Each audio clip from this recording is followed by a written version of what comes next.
Smart talks daily channel पे आपका स्वागत है। और आज से हम इस चैनल पे एक एपिसोड चलाने जा रहे हैं और इस एपिसोड का नाम है बिहार पर चर्चा। बिहार पे चर्चा एपिसोड का आज ये पहला एपिसोड होगा। इसमें हम लोग पूरे बिहार के मुद्दों के बारे में हम लोग चर्चा करेंगे।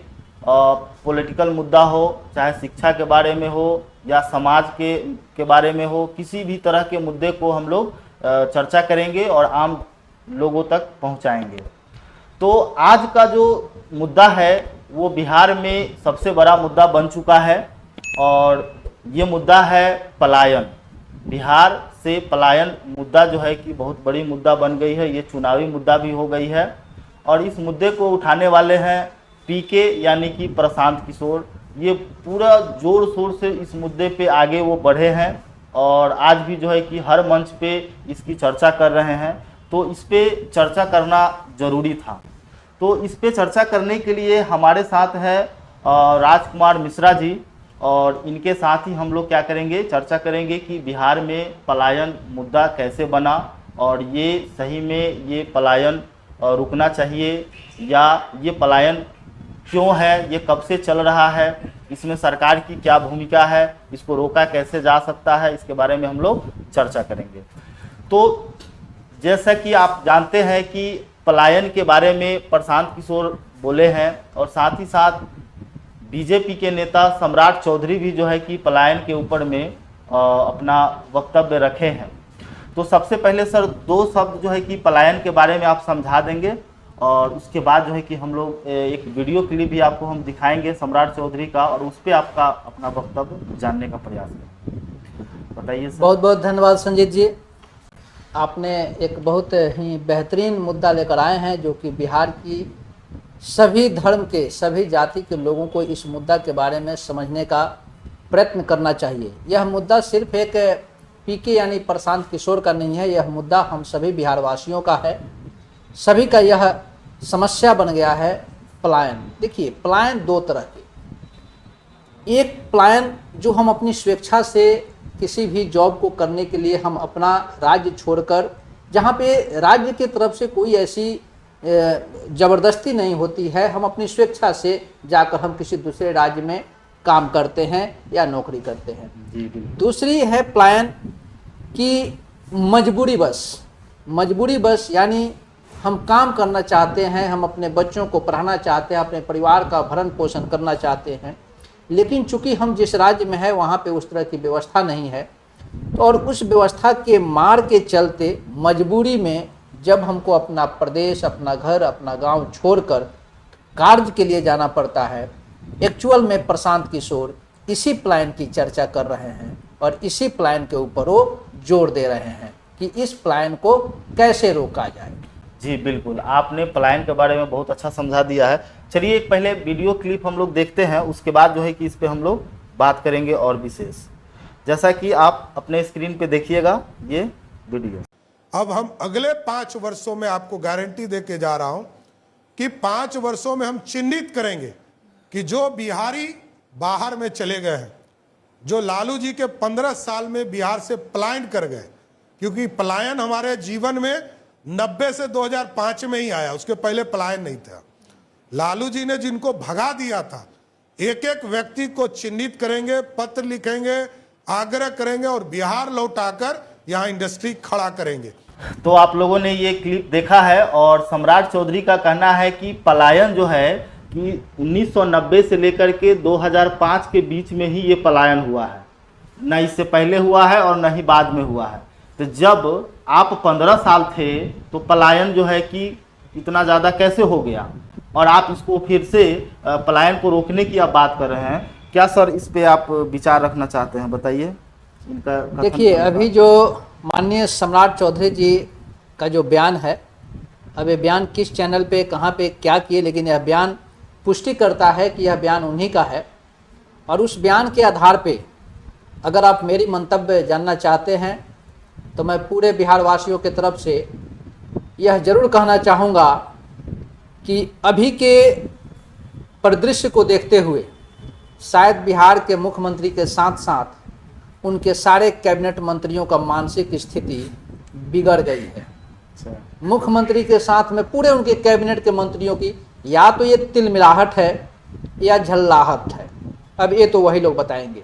अब इस पे क्यों मैं ऐसा बात बोल रहा हूँ, क्योंकि जिस वक्तव्य का सम्राट चौधरी ने अपना वक्तव्य दिया है कि 1990 से लेकर 2005 तक पलायन था, तो भाई 2005 के बाद जब लालू जी सत्ता से हट गए 2005 में, तो 2005 से लेकर आज 2025 20 साल में आपने क्या किया? 20 साल में 2005 से लेकर 2025 तक जो छठ में, जो दिवाली में, जो दुर्गा पूजा में स्पेशल ट्रेन जो बिहारियों के लिए चलाई जाती है गुजरात से, भर भर के पूछ जो स्पेशल ट्रेन चलाई जाती है दिल्ली से, जो स्पेशल ट्रेन चलाई जाती है पंजाब से, किसके लिए? बिहारियों के लिए, कि वो अपने गांव जा रहे हैं, साल भर मजदूरी, हमारे यहाँ खेत में धान काटे हैं, गेहूं काटे हैं, पकौड़ा बेचे हैं, पकौड़ा तले हैं, वो लोग अब अपने प्रदेश जाएं, जाकर छठ उठ मनाकर, और फिर उनको आने में कोई तकलीफ न हो, ताकि उनको अगर तकलीफ हुई तो इनकी कंपनियां बंद हो जाएंगी, इनके कारखाने बंद हो जाएंगे। तो मैं पूछना चाहता हूं सम्राट चौधरी से कि क्या 2005 से लेकर 20 तक ये सब क्या था? ये सब सपना था? ये सब हकीकत में ऐसा हो रहा था? एक चीज और मैं आप बात करना चाहूंगा कि इसमें देखिए बीजेपी के सबसे बड़े नेता जो नरेंद्र मोदी हैं, वे जो है कि मतलब क्या करते हैं कि स्पेशल ट्रेन जो है कि खोलने की बात करते हैं कि बिहार से मजदूरी करने के लिए लोग यहाँ से जाएंगे, ठीक है। और बताइए कि उनका जब सरकार है और वे राजा है यहाँ के, उनके हाथ में सब कुछ है, तो वे एक दो चार फैक्ट्री यहाँ पे क्यों नहीं लगा देते हैं? यहाँ पे रोजगार काहे नहीं कर देते हैं ताकि पलायन रुक जाए? देखिए, जिसको आप जिस नज़रिया में रखते हैं उसको अगर उस नज़रिया से ऊपर उठाइएगा तो आपको हमेशा यह डर रहेगा कि उसको अगर हम जीने का तरीका सिखा देंगे, अगर उसको हम सब कुछ दे देंगे, तो कल वह मेरी बात मानेगा कि नहीं मानेगा। इस डर की साया में हमारे देश के केंद्रीय तंत्र हो या राजकीय तंत्र हो, सभी डर के साये में जी रहे हैं। अच्छा, डर किससे रहे? डर बिहार की जनता से। बिहार की जनता में वह पावर है। तो ये 5 साल जब इलेक्शन आता है तभी डरते हैं इसके? हाँ, ये क्योंकि इनको सिर्फ वोट चाहिए बिहारियों का। बाद बाकी बिहारी माथा पर झोला लेके चल रहे हैं कि पैदल चल रहे हैं कि बच्चा को कंधा पे बैठा के जा रहे हैं, इससे उनको रत्ती भर कोई फर्क नहीं है। अच्छा, ये तो सही है। ये नेता लोगों का जो है कि केवल जब इलेक्शन आता है तब ये बड़ी बड़ी बातें करेंगे और लोगों के हित की बात करेंगे, या जैसे ही वो उनकी सत्ता आती है लगता है कि कान में तेल रख करके सो गए हुए हैं। अभी जो इसमें आप वीडियो क्लिप जो दिखाए, इस वीडियो क्लिप में जो सम्राट चौधरी जी का जो इसमें वक्तव्य है कि चलिए मान लिया कि लालू जी के समय में लालू जी डंडा लेके, लाठी लेके सारे बिहार वासियों को पलायन करा दिया, जिसको जहां जगह मिला वहीं जाके भाग के रह गया, मैं मान लिया। अब ये इनका वक्तव्य क्या है कि हम 5 साल में चिन्हित करेंगे, जैसे किसी का मौसा भाग गया है, किसी का मामा भाग गया है, किसी का चाचा भाग गया है, चिन्हित करेंगे, उनको अंतर्देशी पे लेटर लिखेंगे, मामा मौसा तू आ जा घरे, हम तहार इंतजार करत बने। ठीक है, इनके वक्तव्य से तो यही लग रहा है। भाई अब क्या चिन्हित कीजिएगा? आप चिन्हित करके उनको गांव लाइएगा, उनको बिहार लाइएगा, उसके बाद फैक्ट्री फिर लगाइएगा। इनके वक्तव्य में एक जगह भी कहीं ऐसा नहीं लगा कि हम जो भी प्लान कर गए हैं, चाहे किसी के भी शासन में हुआ हो, हम ऐसी व्यवस्था स्थापित करेंगे। करेंगे नहीं, करना है। और हम हुई दिन करेंगे तो रावण भी करेंगे। रावण भी स्वर्ग में सीढ़ी बांध रहा था। उसका तरीका आप बताइए ना कि किस तरह से आप करेंगे। तो आप नहीं, तरीका हम नहीं बताएंगे, हम चिन्हित करने में 5 साल लगाएंगे। अरे भैया 5 साल में आप कहाँ रहिएगा? आपको गारंटी है? इसकी गारंटी आपको नहीं है कि आप जिसको गाली दे रहे हैं, आज जिसको आप दोष रहे हैं, उसी के गोद में जाके पलना झूलिएगा। अगर बीजेपी की सरकार नहीं बनती है, आरजेडी की सरकार बनती है, और उसमें अगर इनको कोई ऐसा पद मिल जाएगा, ये 2 मिनट में कूद के चले जाएंगे, जाके पलना पे झूलना झूले लगेंगे। सही बात है। रही बात लालू यादव के शासनकाल की, तो 90 से लेकर 2005 तक क्या इनके पिता उसमें मंत्री नहीं थे? क्या शकुनी चौधरी उसमें मंत्री नहीं थे? तो क्या दोषी सिर्फ लालू यादव ही हैं? क्या शकुनी चौधरी मंत्रिमंडल में रहते हुए दोषी नहीं हुए? नहीं, तो वो भी दोषी हैं। आपके पिताजी रहे उसमें मंत्री, तो वो दोषी नहीं है। आप लोग बिल्कुल गंगा जल से स्वच्छ हैं, आप लोग के ऊपर कोई दोष नहीं है। कहने की बात है कि अगर देश की बात हो तो नेहरू जिम्मेदार, बिहार की बात हो तो लालू जिम्मेदार, बाद बाकी हम सब तो मेवा मलाई खाने के लिए तो बैठे ही हैं। एकदम सही बोले हैं। गलत हो रहा है तो अपोजिशन पार्टी कर रहे हैं, बाकी अगर हम सत्ता में हैं तो सब सही हो रहा है, सारे चीज़ सही हम कर रहे हैं। चलिए सर, थोड़ा सा और हम बात करेंगे रोजगार को लेकर के और शिक्षा को लेकर के। बिहार में जो है कि शिक्षा व्यवस्था इस तरह से हो गया है। अभी हाल ही में एक हम वीडियो क्लिप देखे हैं, एक पोस्ट देखे हैं जो मेरे ही दोस्त के हैं, वे अपने बच्चों को बेंगलोर में पढ़ा रहे हैं। वहाँ पे हमने देखा है कि वो जो छोटा बच्चा, छोटे क्लास का एक फ़ोटो था, उसमें बच्चे थे और वहाँ पे क्लास में रोबोटिक्स पढ़ाया जा रहा है। मतलब वहाँ पे टेक्नोलॉजी से बच्चों को सिखाया जा रहा है, उससे जोड़ा जा रहा है। और बिहार में बताइए कि बिहार में बच्चे का स्थिति क्या है। यहाँ हम देख रहे हैं क्या कि कहीं पे स्कूल तो है लेकिन बिल्डिंग ही नहीं है, कहीं पे पढ़ाई होता है, कहीं पे पढ़ाई नहीं हो रहा है। इसके बारे में कुछ बताइए। देखिए, अगर बेंगलोर की आप बात किए तो बेंगलोर की पब्लिक भी उसके लिए इनिशिएटिव लेती है। आपके और हमारे, हम लोग किस चीज़ के, मिड डे मील आया कि नहीं आया, छात्रवृत्ति राशि आई कि नहीं आई, हमको इस चीज़ का पैसा मिला कि नहीं मिला, तो भैया आपको जो चाहिए वही ना सरकार नहीं, तो देगी। सरकार जो है कि ये तो लोगों के दिमाग में भरती है ना, लोगों को ये मानसिकता देती है कि तुम 5 किलो चावल के लिए मरो, लड़ो, तुम आधार कार्ड के लाइन में लगो। क्यों? अच्छा, आप ठीक है, 5 किलो अनाज के लिए क्यों लड़ो? मैं बोलता हूं कि आपको एक बार ठग सकता है कोई, 2 बार ठग सकता है, बार बार आप अपनी जमीर को अगर 5 किलो अनाज पे बेच रहे हो, देश का प्रधानमंत्री आते हैं बोलते हैं कि हम आपको कंटिन्यू 5 किलो अनाज दे रहे हैं।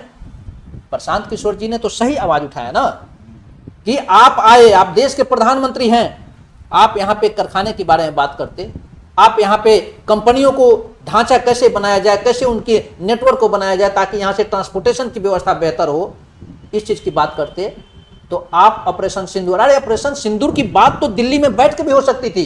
बिल्कुल, ऑपरेशन सिंदूर की बात तो दिल्ली में बैठ के पूरी जनता सुन भी रही थी और पूरी जनता सब, उसके लिए आपको बिहार में आकर और नरजने की क्या जरूरत? सही बात। तो ये तो बिहार की जनता को समझने की जरूरत है कि आपको ऑपरेशन सिंदूर चाहिए कि पहले आपको अपना बिहार चाहिए। बिहार में मोदी जी इलेक्शन के अलावा कब आते हैं सो बताइए। इलेक्शन जब आता है तब मोदी जी आएंगे बिहार में, और उसमें भी जो है कि अपनी बखान करके चले जाएंगे। बिहार के लिए क्या क्या इससे तो खुद को, इससे तो बिहार वासियों को यह समझना चाहिए कि भाई यह जो व्यक्ति हम जिसको प्रधानमंत्री चुन कर भेजे हैं, प्रधानमंत्री जी का बयान था कि आप किसी को वोट नहीं दे रहे हैं, मोदी जी को वोट दे रहे हैं। तो जाइए नेता के पास, बोलता है तुम हमको वोट थोड़ा दिए हो, आप तो मोदी जी को दिए हो वोट, जाइए मोदी जी से जाके बात कीजिए, उन्हीं से जाके काम कराइए। नहीं, लेकिन यहाँ पे बहुत सारे ऐसे अंधभक्त हैं जो वहाँ पे मोदी जी कुछ भी करेंगे फिर भी उनको सही लगता है। देखिए, आप एक बात शुरू किए थे रोबोटिक क्लास की।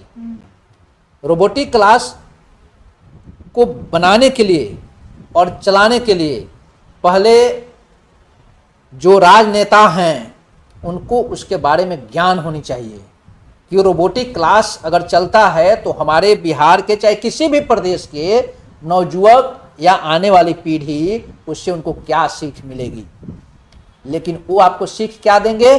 वो आपको सीख देंगे हिंदू मुस्लिम की, वो आपको सीख क्या देंगे? वो आपको सीख देंगे चारा चोर की, वो आपको सीख देंगे औरंगजेब की, वो आपको सीख देंगे बाबर की, वो आपको सीख देंगे, मतलब जितने 1557 1857 के इतिहास में लेकर चले जाएंगे। हम आज जी रहे हैं 2025 में, और वो हमको इतिहास पढ़ाएंगे 1857 की। वही चीज़ हम कहना चाह रहे हैं कि ठीक है, आप रोबोटिक्स एकाएक आप शुरू नहीं कर सकते हैं, लेकिन कंप्यूटर शिक्षा को कंपलसरी कीजिए ना, कंप्यूटर शिक्षा दीजिए बच्चों को, स्कूल का जो है कि मैनेजमेंट सिस्टम को सुधारिए, जितने भी ये सब हो रहा है धीरे धीरे आप आगे बढ़िए। लेकिन यहाँ पे तो बस अभी फिलहाल में जो है कि बहाली तो दे दिए, लेकिन बहुत सारे शिक्षकों का वेतन भी जो है कि सही से नहीं मिल रहा है। देखिए, वेतन सही से मिल रहा है, इसमें दो पहलू है। इसमें कुछ हमारे तरफ से भी यह गड़बड़ी है, हम लोग के तरफ से भी, बिहार के जनता के तरफ से भी। इसमें सरकार पूर्ण रूप से जिम्मेदार मैं नहीं मानता हूँ, क्योंकि हम उसको मौका दे रहे हैं, हम उसको बार बार चुन रहे हैं, बार बार हम जाकर नाली में गिर रहे हैं, तभी ना जाके हमारे शरीर में गंदगी लग रही है। बात सही है, सारा का सारा बिहार के सभी लोग अपने आप को मूर्ख बना के रखा है, तभी तो ये मूर्खों की सरकार हम लोग के ऊपर शासन कर रही है। पढ़ा लिखा व्यक्ति, पढ़ा लिखा राज्य में इस तरह की चीजें हो रही है। बात सही है। यहाँ के जनता को जो है ना, किसी भी नेता को जब एक बार वो चुन लेते हैं तो उनसे ज़्यादा लगाव हो जाता है, और यही लगाव जो है कि एक दिन घाव बन जाता है, और जब दर्द करता है तब एहसास होता है कि ये तो घाव बन गया है, और ये घाव बनने में काफ़ी समय लग जाता है। देखिए, शिक्षा व्यवस्था को बिगाड़ने में, और शिक्षा व्यवस्था आज अचानक से थोड़े गड़बड़ा गया। शिक्षा व्यवस्था को बहुत सुनियोजित तरीका से इसको डिस्टर्ब किया गया कि कैसे। पहले क्या था, आप जब मानसिक स्थिति से संपन्न रहोगे, मानसिक स्थिति से स्टेबल रहोगे, तब जाकर आप बच्चों को क्लास कराओगे।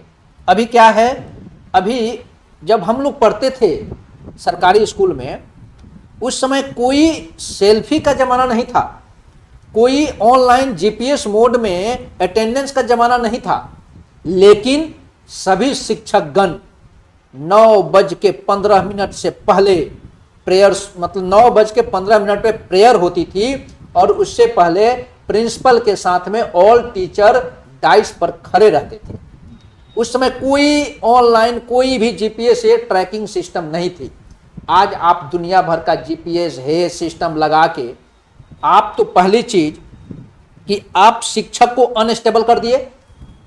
जो आप इस डिस्ट्रिक्ट का टीचर, उसको अगर मान लीजिए कि अगर मुजफ्फरपुर का टीचर है, उसको आप भेज दिए कटिहार, वो दूर हो गया अपने फैमिली से। उसका तो आधा टेंशन है कि सैटरडे को कैसे हम आधे बेर से भाग जाएं ताकि हमको ट्रेन पकड़ना है। फिर सोमवार को ट्रेन पकड़ेगा तो 12 बजे तक पहुंचेगा।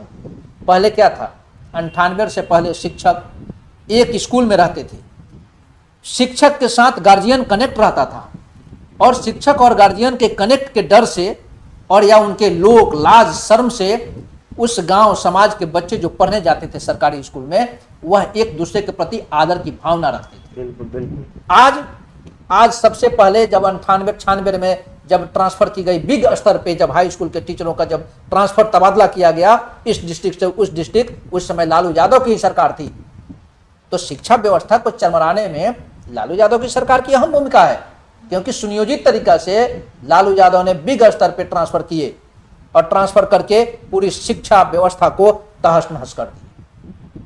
और उसी के पद चिन्हों पे माननीय मुख्यमंत्री जी लेकर आए, इन्होंने अपनी झोली से जुमलों की झोली बांटने लगे। जो इंटर पास पान बेच रहा था वो भी शिक्षक बन गया। अब आप ऐरा गैरा नथु खैरा को शिक्षक बना दिए, तब भोगेगा कौन? हमारा आपका ही ना बच्चा भोगेगा।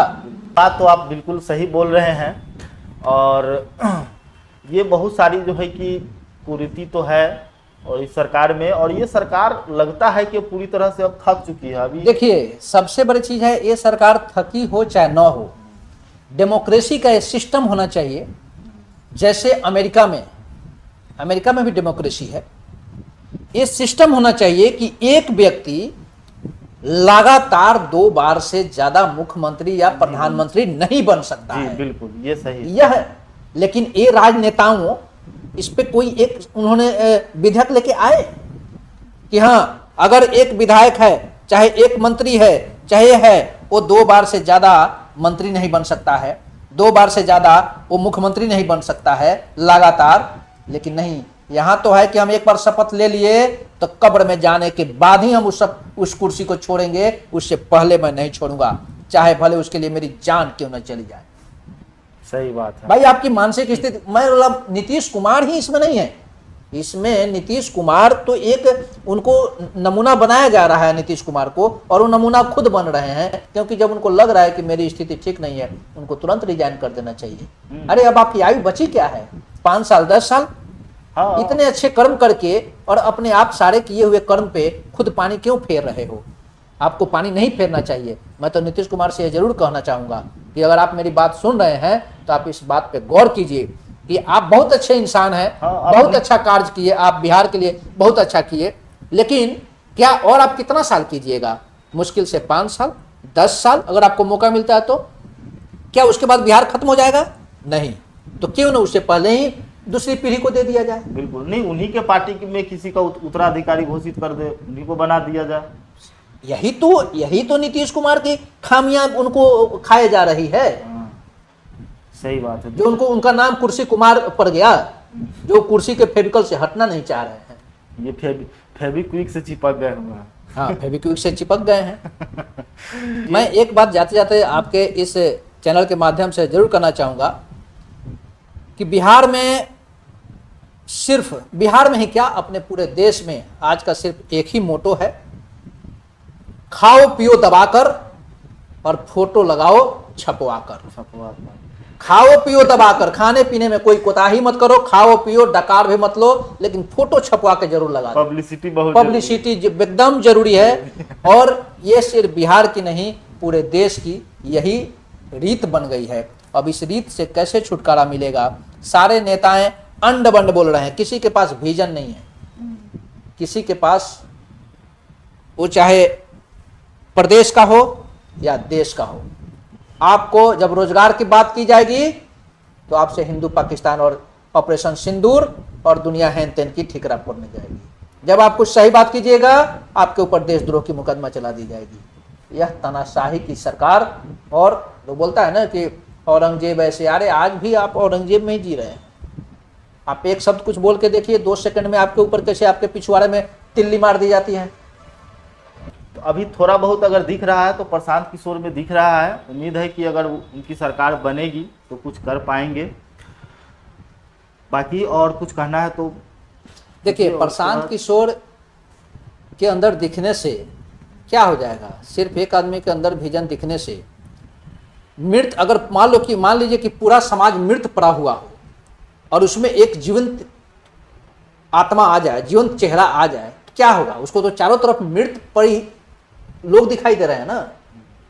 तो बिहार की जनता तो मृत हो चुकी है, उसको अपने आप को मरी हुई हो गई है, उसको किसी चीज से फर्क ही नहीं पड़ता है। चक्कू से काटो चाहे ब्लेड से काटो, किसी से काटो नहीं, लेकिन फिर भी बिहार के बहुत सारे लोग जो है कि जागरूक हो गए हुए हैं और वे समझ रहे हैं, हर नेता की जो है कि जुमलेबाजी को वो समझ रहे हैं। ऐसा नहीं है कि सभी जो है कि अंधभक्त हैं, वे सही और गलत में परख है लोगों में।